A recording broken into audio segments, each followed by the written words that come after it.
Welcome to Securing Your Brand with Securemark Legal.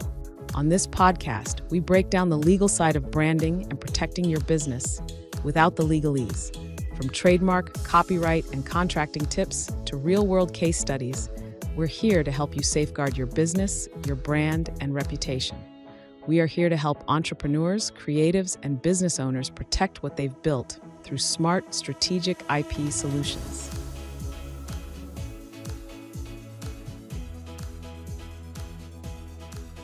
Welcome back to Securing Your Brand with Securemark Legal, the podcast where we talk about how to build, grow, and protect your business through smart branding and trademark strategies. I'm Melissa Jenna, a trademark attorney who loves helping entrepreneurs protect their brand they've worked so hard to build. And I'm Holly McFall, your co-host, trademark and copyright attorney.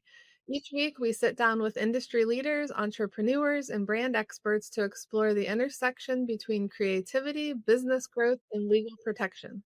Today, we're excited to welcome someone who really understands how to connect the creative side of branding with the business strategy behind it. Sam Ghanem. Sam is the CEO and creative leader of SG Inc., a full-service branding, marketing, and print agency that helps companies bring their brand stories to life, both visually and strategically. She works with startups and established businesses for over 20 years, guiding them from concept to execution, from brand naming and identity design to a full package, campaigns and print advertisement. Sam's approach is all about authenticity and alignment, helping entrepreneurs build brands that are not only beautiful, but believable. Sam, welcome to the show. We're so glad to have you here. Thank you, girls, for having me. How is everybody today? Doing great. Good. How are you today? I'm excellent. I'm super excited to be here with you. All right, so let's start from the beginning.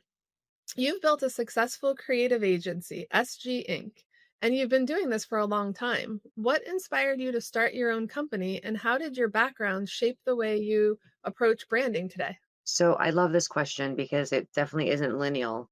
I've been in print manufacturing for 25 years. I started when I was 19 and I worked for the same company for 19 years. And my clients were massive. They were the Lockheed Martins of the world, Big Pharma, GE, IBM, Motorola. And I kept noticing that despite their size, each one of their departments functioned like a small business and they had their own R&D. In some form or fashion, there were tests they could measure and track. And I loved the analytics of how something would perform, whether their messaging, whether a method of print that was perhaps new or a new strategy with a new department.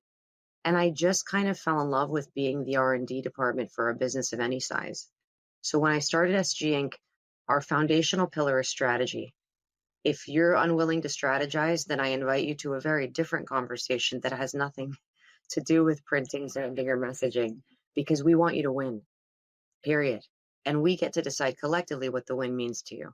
But also, I'm a fractional CMO, so it empowers and allows businesses to have perhaps a service and a support that they can't normally, or they wouldn't normally have on, let's say, a W-2 or a 1099 for an extended period of time. In 90 days to 6 months, you can have massive speed.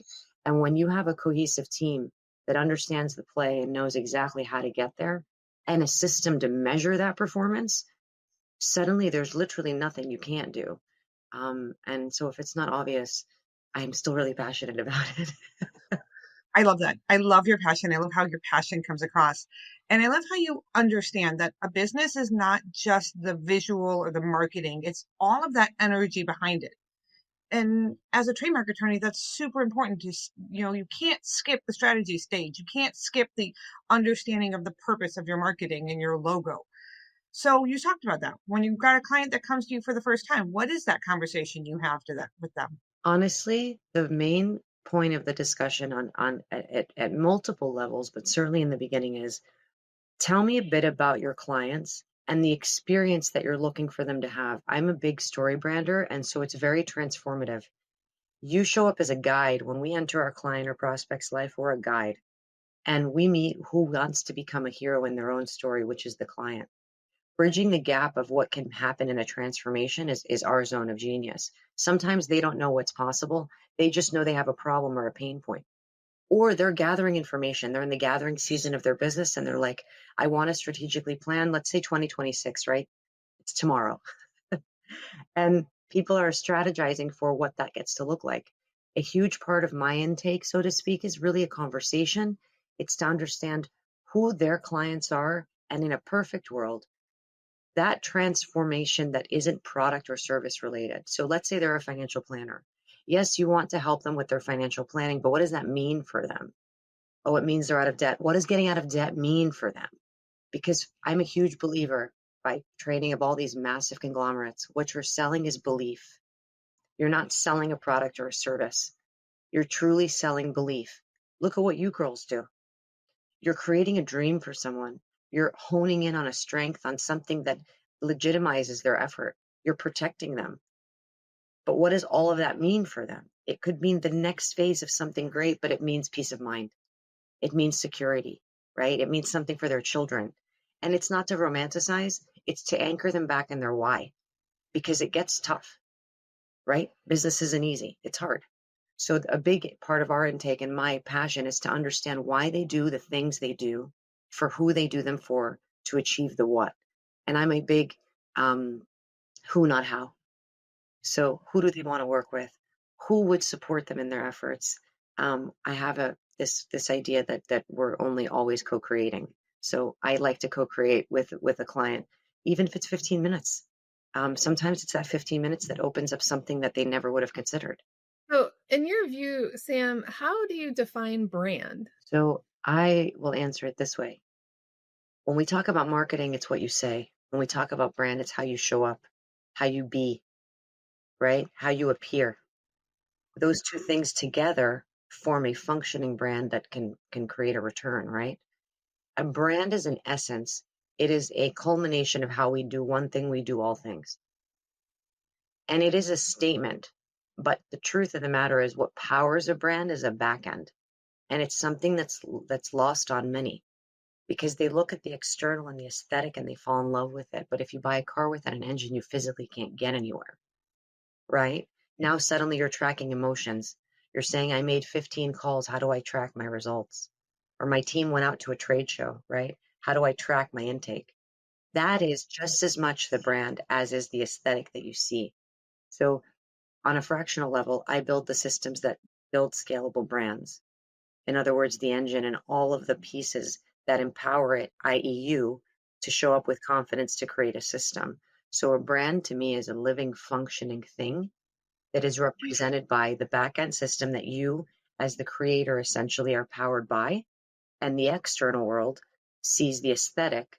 And that aesthetic is also a journey. It says a lot about you.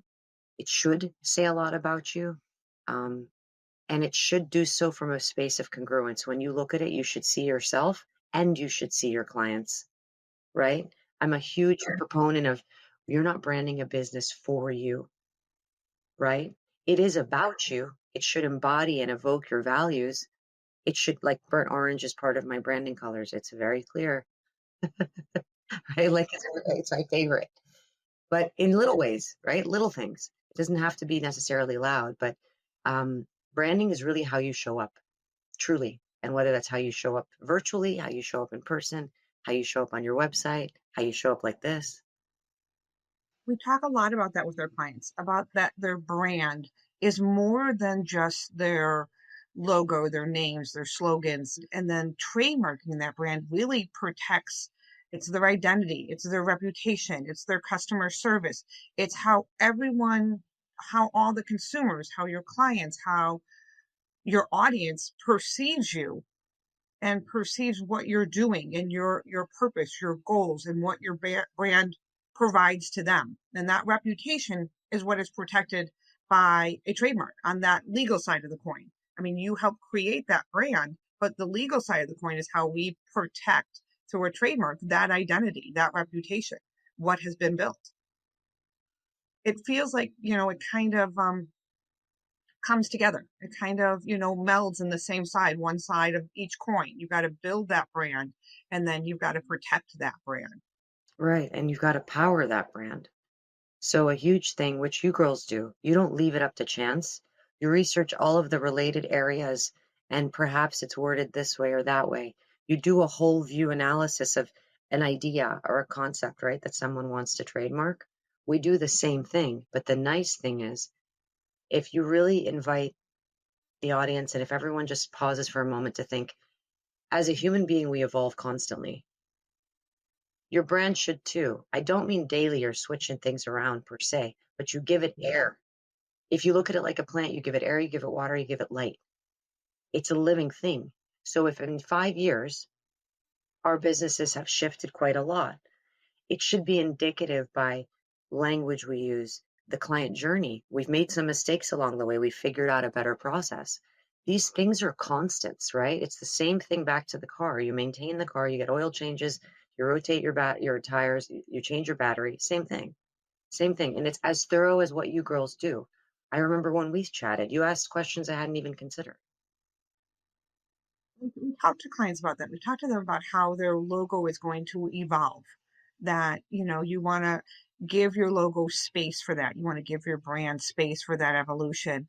And that a logo lifespan is typically about 5 years. And you're going to protect it for those 5-10 years. And then you're going to evolve that logo and you're going to retrademark and you're going to go through and expand that brand as your clients change, as your processes change, and what services and the depth of services you provide. Right. It's interesting. I've had a conversation yesterday with a gentleman who's experienced insane success. And with that insane success, he's been met with an insane failure. He's chosen to fail forward. And as he's rebranding his identity today, it becomes a culmination of, well, I did this once and this is what happened. I did this once and this is what happened. But it creates this beautiful story. So as a result of testing, we'll call those failures tests, right? You have a ton of data. Now, let's say from the perspective of a brand identity, he has years and years and years of experience. He won't make the same mistakes again, but he also understands that 5-year shelf life. It invites him to look at it every 5 years and go, how are we feeling? Like a check-in. How do we feel? Is this landing? Am I still connected to it? I'm sure you girls see people trademark things and then they just go by the wayside. Yeah, a brand is truly a living, breathing thing, much like us, because we are a brand. We've both seen it. Founders get attached to a name that's clever but not protectable, or one that doesn't resonate with customers. Sam, what's your advice for founders choosing a name? Where should they start? I think we should start with clarity and divorce being cute and clever, because clarity will sell 100% of the time. If it happens to be cute and clever, like it just develops that way. The thing is, I always look at it from two perspectives, and this is 25 years and every industry. At the end of the day, it is clear in the name what they do. If there's slight ambiguity or it's open, a tagline and a slogan land it, right? It does take time to ideate, but I invite, and I'm back to kind of story branding. There's tons of metrics. Trek Bikes, Tom's Shoes, Sealy Serta, SG Inc. There's endless, those are my favorites, but there's endless examples of businesses that are story branded. And in your story brand, your name should tell them exactly what you do. So sometimes we get really caught up in the cutesy, and I'm not saying it can't be. I'm just saying if you're starting at zero, sit and flush out what you might find as boring concepts. Just flush out all the potential so that you don't get caught up in creating something that's cute and as a result cause confusion. And that's where I love trademarking a slogan, right? Or a tagline to take those steps further, which is where you girls come in. But on a granular level, if I'm referring you, it should be very easy to refer you based on the company name. And to me, the greatest gift of gratitude is a referral. Now imagine you and I connect and we haven't necessarily used each other's services, let's say, but I'm so anchored in like, when it's time, you're the one. So I'm so clear on what you do, I can refer you. The first thing I do is I give them your company name, right? It's great that I say Melissa and Holly and they're like, okay, and right? So you need a company name. I would just venture to say, vanilla is where you start, right? Start at something simple, something very clear and clean. And then focus on areas that anchor it and make it yours. And then leverage a tagline and a slogan, which is where you can really tie it in. Like at SG Inc., we say, if you think it, we ink it, right? Or the power of print. It becomes indicative very quickly what we do. I love the idea of tying it together. I love the idea that you build your brand, your logo, your name all together, your tagline, so that they tie all together. But they also have to be legally available. Right, It right. can't just be so clear that it's descriptive. You can't just Correct. describe exactly what you're doing. You can't be the best nails of the world unless you're not selling nails, and then that would be a really weird name. But it has to be both creative. It has to Mhm. be both not cutesy necessarily. I agree with that, that when names get so cutesy, you can no longer determine what they're doing. But it also has to be clear and legally available. So let's talk through a situation that we come up with a lot. We have clients that fall in love with a name. They come to us and they love this name. And this is the hardest thing for me to tell a client. Either it's not legally available or it's too descriptive. Very often it's too descriptive. How do we help resolve that trademark conflict? How do we help get them to think again? I think that then maybe you invite them to a conversation of their client journey, or you think about it like they're the buyer. It's something we do constantly. So as a founder, as an entrepreneur, I believe every human being is wildly creative. So in life, I believe that if you're in your own jar, it's very hard to see. So I'm in my jar and I'm in love with my name and I'm anchored in it like it's me, it's part of me. And then we have a conversation and you girls go, okay, like amazing, and it's not available. These are renditions that are available. These are versions. And I'm like, I'm not feeling them. I would say don't drop it, just pause and fully go to the perspective of ideating from the buyer perspective. Think of your client journey, less you, more client. This is what I do. This is who I do it for. This is the transformation they experience. Oftentimes, drafting your story brand, which can, in a sense, become the wireframe for your website, it tells a story. It's a 7-step framework. I created a program called the Why Pathway to Story Branding. It takes the basis of story branding and re-anchors it in your why. 2 reasons. I understand very well what happens when things get tough and you want to run. Okay. I completely understand. But 2, almost always, even though your whys change, I call them goals, let's say, in a year, your main reason, my strategy in being an R&D powerhouse for a company is not changing. It's not, it's my identity as a human being. It's how my life is maneuvered. I am an R&D human. But the whys in between shift. So if I were sitting with a client who's facing some resistance on a name they're attached to, a slogan or a tagline, I would really sit and say, let's craft your story brand and design your client journey and reverse engineer the name. Because they're getting so caught up in this. Again, we want to focus on the who, not the how. Who's the client? What's the expectation? What are their needs? And design around that. Less that I'm so married to the name and now it's no longer available and it's like I have to throw the whole thing out. Right? Right. The other thing it gives is it's something that's required of a business who wants to consistently convert with clarity is to be story branded. Because again, when we explain our businesses, it's very clear coming from us. We're the subject matter experts. If it isn't story branded, it's not clear what you do, who you do it for, how you do it, and why you do it.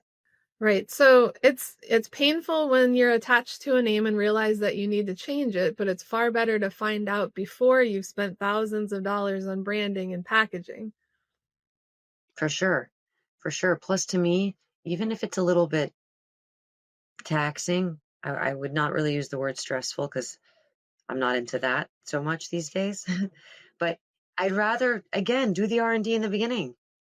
Figure it out. It may lead to something you never considered. You might go, "Oh my gosh, Sam, did you know? In this search, we found this opportunity." So less obstacle, less like, "Oh, it's resistance and I can't do the thing." What if there's an opportunity to expand beyond what you initially considered?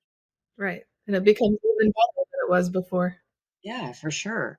And that's the other thing is in working with subject matter experts like you invite a process and a thought that I wouldn't be having on my own or with my partners because it's not our zone of genius. It's just not what we do. We often talk about how creativity and brand protection go hand in hand, but you can't build on a brand that you can't own. The only way you can own your brand name, your slogans, your reputation is if you trademark it.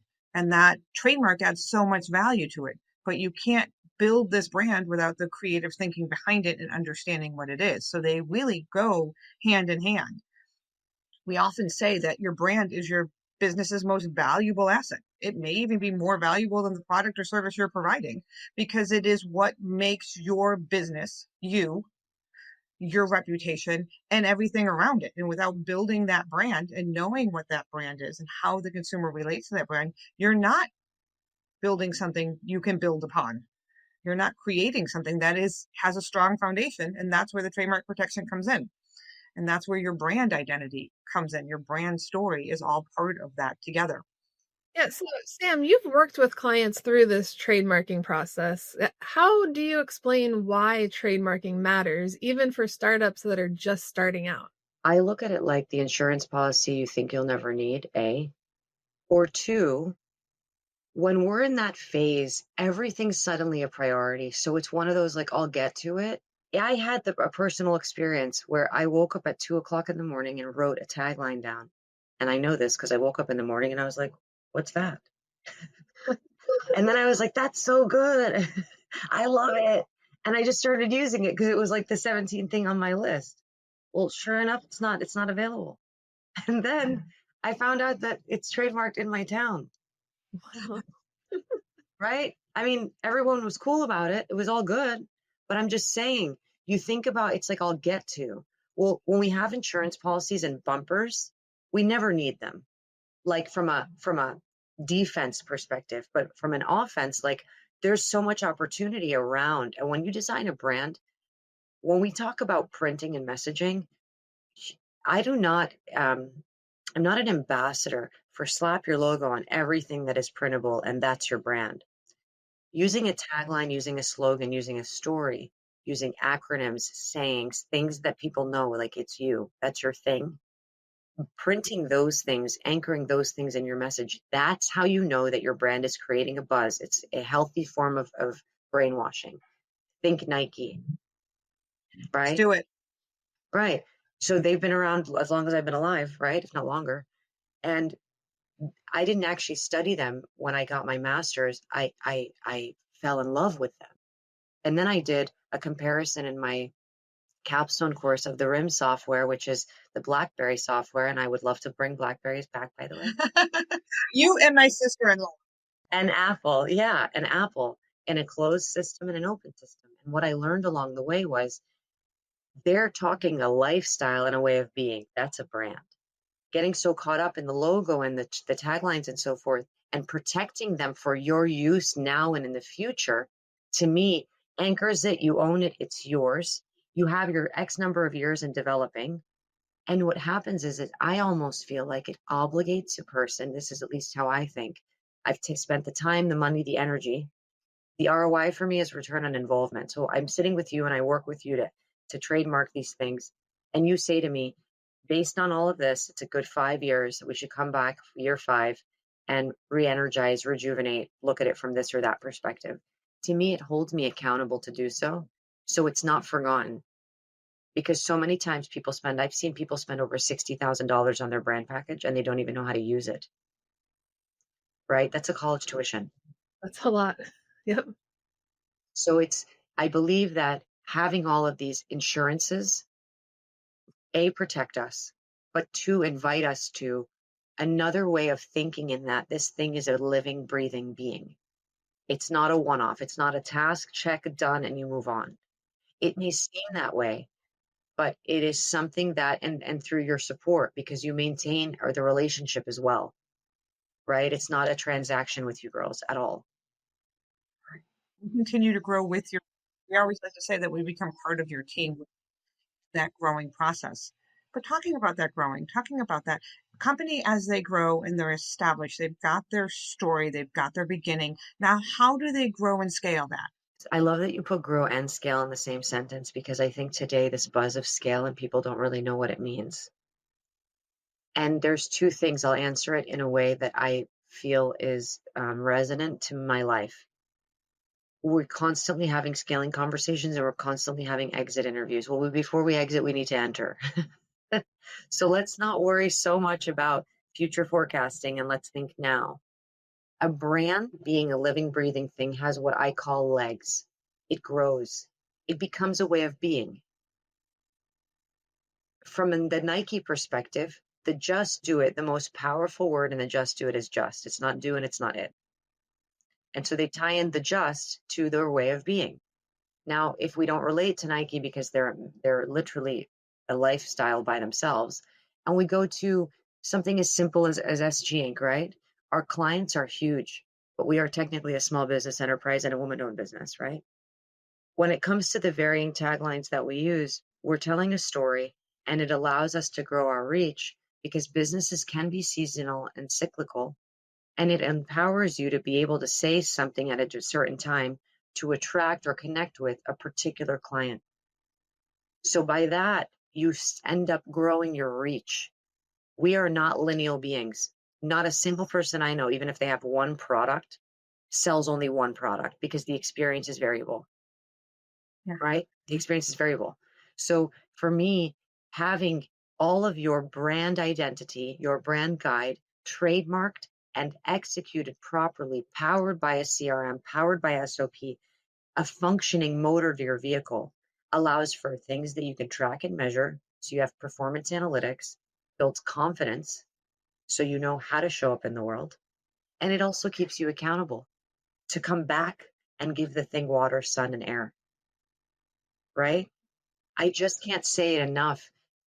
So many people I've seen invest in trademarks, in brand guides, and they sit on the shelf. They just sit there. And that's usually more of a personal thing. It has very little to do with, right, the aesthetic. And I just think it's of the utmost importance. I actually will take out I think, and I'll replace it with I know. I know it is of the utmost importance to leverage your network in getting all of these protections and understanding how to use something so that you're empowered by it. And when we grow, I think of growth as our team. Now we have a standard operating practice and a brand identity to invite in a team. And a team can look like joint venture partners, can look like an attorney you hire, can look like W-2 employees, can look like growing your client base, right? It's just basically a Bible, if you will, of how things are done at your business. And it invites growth because it becomes clear what you do and who you do it for. Right. Yeah, that's fantastic. So, when does a business know that it's time for a brand refresh or even a rebrand? What are some of those signals or things that you look for? The first one is the moment that you're no longer excited about it.